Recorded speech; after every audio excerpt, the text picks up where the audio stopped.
These are the 7 monsters that made the gods themselves afraid, and tonight we are counting down to the one who actually broke Zeus. Number 7. Cerberus, the hound that guards the door of the dead.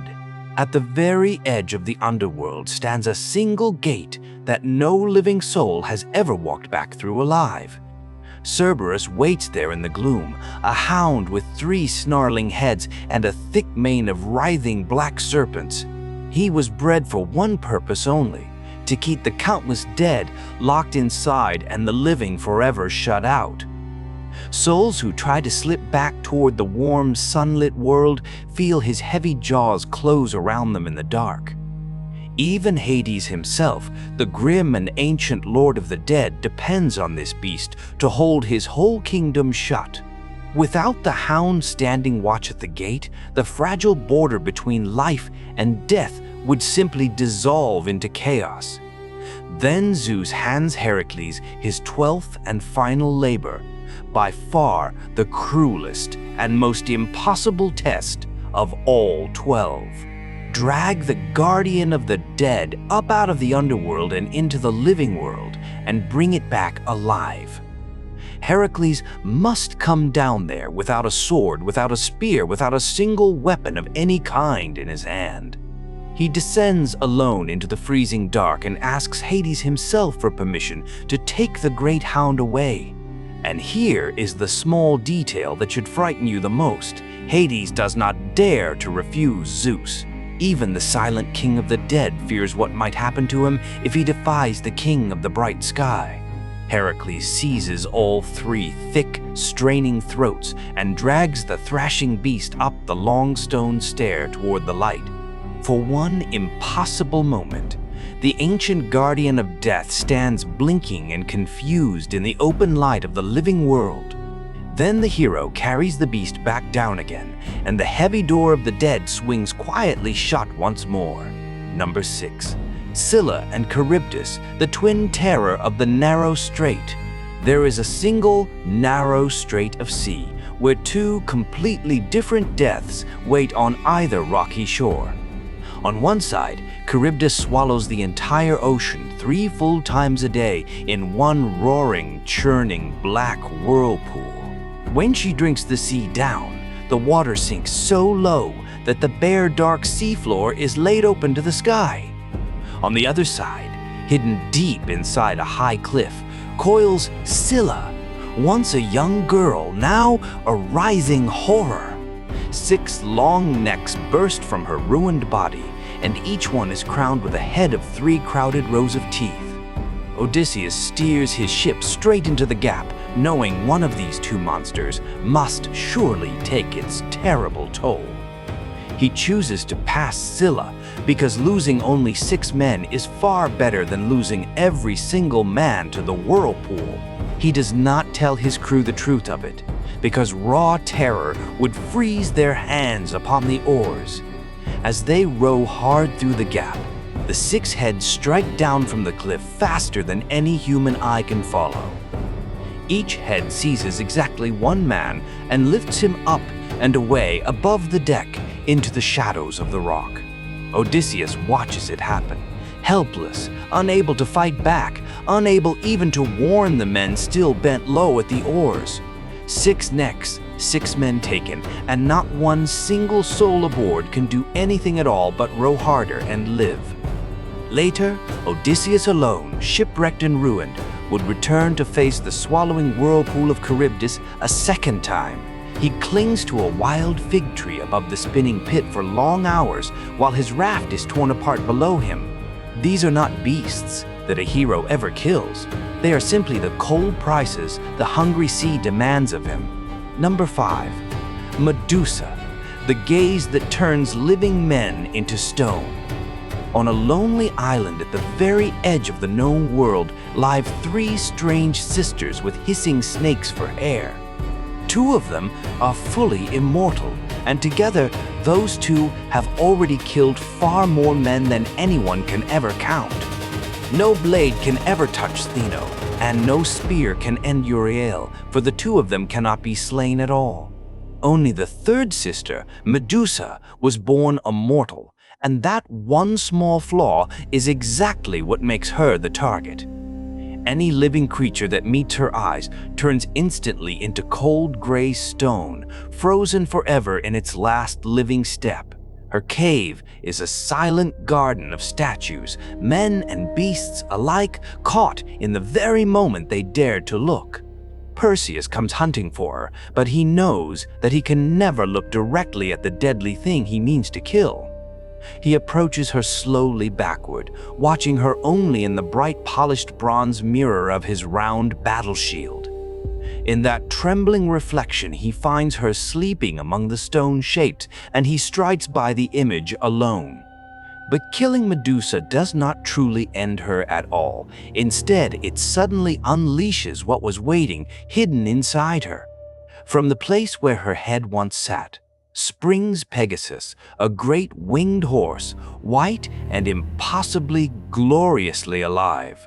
Beside the horse, there rises Chrysaor, a giant warrior already gripping a heavy golden sword in his enormous fist.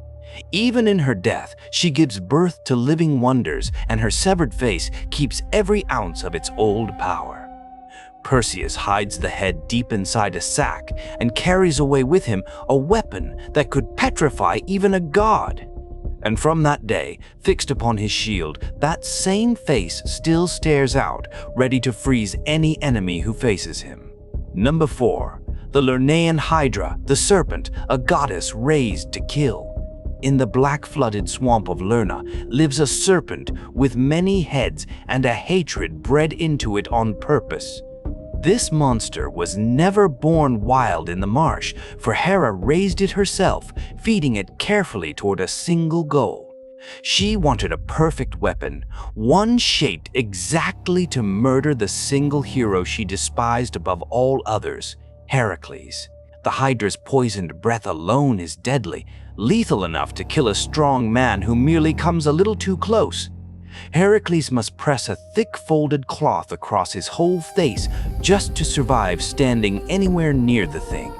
He swings as hard as he can, and yet every head he crushes only splits apart into 2 more snapping in its place.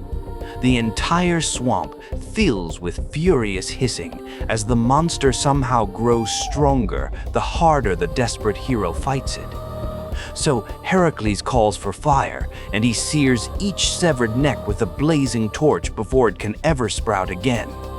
One by one, the writhing heads finally fall still beneath the rolling gray smoke and the bright burning flame. But the central head simply cannot die, because it is fully immortal, and it keeps biting even once it is cut free. Unable to kill it by any means, he buries the thing still alive beneath a massive boulder on the lonely road. Under that heavy stone, the immortal head still lives, still hating, pinned there helpless in the dark for all of time. This was the monster that a jealous goddess built with her own 2 hands to end a beloved son of Zeus.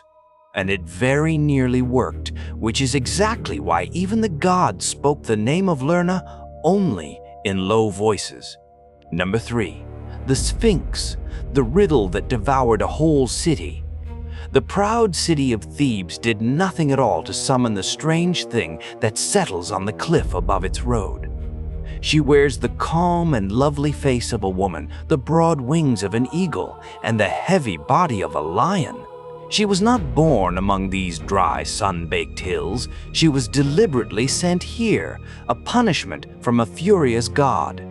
She crouches over the only road into Thebes and lets no single traveler at all pass her by unquestioned.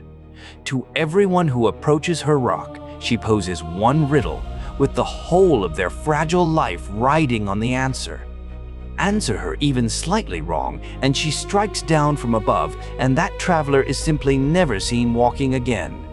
Day after day after day, the bodies of the clever and the proud alike simply vanish on that one cursed road. Thebes slowly begins to starve, sealed up tight inside its own high walls by a single creature on a rock. No army on earth can help them, because this is no mere beast. It is a sentence handed straight down from heaven. Then at last comes Oedipus, a lone wanderer who does not yet know the dark doom already quietly following him. He climbs the dusty road, meets her steady, unblinking gaze, and listens to the riddle that has already killed hundreds. And he answers her, perfectly calm and perfectly correct, the very first traveler in years who has ever solved the thing. The Sphinx, completely undone by a single spoken word, hurls her own body from the high cliff into the sea below. A god aimed her at a whole city like a drawn arrow, and only a doomed man could ever pull her down. Number 2. The sleepless dragons, the guardians that no hero could beat. Almost every monster in all of these old stories shares one quiet weakness, for sooner or later they all must sleep. A patient hero simply waits for the great eyes to slowly close, then strikes hard in that one unguarded hour. But two particular dragons in all of Greek myth never once close their burning eyes at all, not for a moment. Coiled tight and watchful around the golden fleece in a dark sacred grove waits the tireless dragon of Colchis. It circles the sacred tree without any rest at all, its forked tongue tasting the air, watching every shadow that moves. Jason came sailing for the fleece, the single bravest crew in the entire wide world, rowing hard at his back. And against this one tireless dragon, all of their courage and all of their bright bronze swords are worth absolutely nothing. There is no exhaustion to ever exploit, no passing moment of weakness, no single opening at all worth fighting for. Only Medea, with her strange dark drugs and her softly whispered spells, can finally lull the great thing into stillness. She sprinkles her potion over its eyes, and only sorcery, never raw heroism, manages to close those endless watching eyes. Far away across the world to the west, another sleepless dragon coils around a tree hanging heavy with golden apples. Its ancient name is Ladon, and it may well never die at all, both fully immortal and endlessly, terribly awake. Heracles does not even bother to try to fight it. Instead, he simply tricks a great titan into fetching the fruit. These are the very monsters that quietly taught even the boldest of heroes one frightening and lasting truth about the world. Sometimes, the only possible way past a guardian is to refuse to fight the thing entirely and walk around it. Number 1. Typhon, the one monster who actually defeated Zeus himself. Everything you have heard about so far were only the children, and this, at long last, is the father of all monsters. From the deep splitting cracks of the earth rises Typhon, so impossibly tall that his head scrapes against the distant stars. A full 100 serpent heads grow writhing from his massive shoulders, and roaring fire pours out from every single burning eye. When he begins climbing toward Olympus, the gods all look up and, for the very first time in their lives, they run. The entire shining pantheon flees in a panic south to Egypt and hides itself inside the borrowed shapes of animals. This is the old secret the Greeks once told to explain the strange beast-headed gods that ruled along the river Nile. Only Zeus alone refuses to run, and the king of the sky turns at last to meet Typhon in single combat. And the king of the sky actually loses, struck down, overpowered, and beaten upon the very slopes of his own mountain. Typhon strips the living sinews straight from the limbs of Zeus and leaves him paralyzed, helpless, and completely undone. He hides the stolen strength away inside a distant hidden cave. And now, the great Lord of Thunder cannot even crawl. For one truly terrible stretch of time, the whole universe has no king, and the monster sits where the gods once ruled. Then, clever Hermes creeps unseen into that far cave and quietly steals back the hidden sinews, thread by careful thread. He fits them gently back to the broken king, and slowly, painfully, Zeus at last rises once more onto his feet. Now the thunderbolts come falling from the open sky like a burning rain, and the mountains themselves blaze and catch fire. Zeus drives the screaming beast down and buries him forever beneath the enormous crushing weight of Mount Etna. And ever after, when that mountain roars and runs red with fire, the Greeks knew it was Typhon, still raging far below. He is the one and only creature who ever truly proved the gods were never safe upon their high golden thrones. 7 monsters and 1 hard truth. The gods ruled over a world that could still destroy them. So tell me, which one would you run from?